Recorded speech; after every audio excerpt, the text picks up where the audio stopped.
One of Queensland's most recognisable tourism attractions is a step closer to a multi-million-dollar revamp. A site-wide master plan for the Sunshine Coast Big Pineapple has been lodged with Council. If approved, the 169-hectare site near Nambour will be transformed to not only host the heritage-listed structure, but also an expansive business and leisure precinct.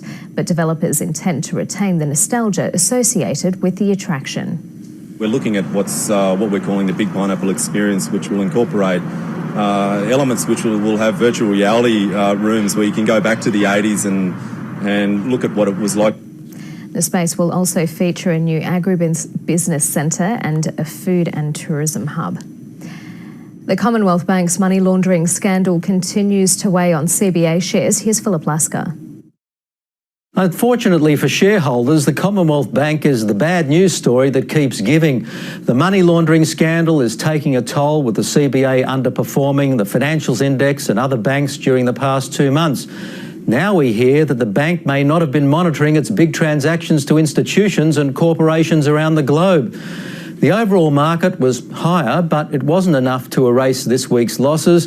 Harvey Norman continued being hammered after cutting its dividend. It's down 11% in 2 days. There was more evidence that the regulator's crackdown on property lending is having an impact. Canberra, Hobart, Melbourne and Brisbane recorded increases during August. Elsewhere, prices were flat or down, with Sydney the major reason for a national growth rate of 0.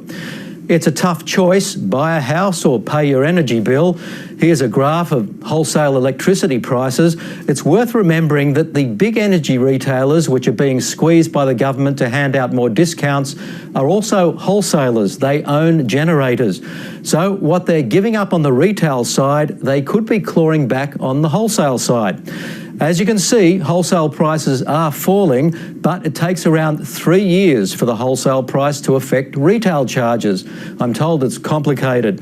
So despite what you see here, the upward pressure on retail prices will continue into next year.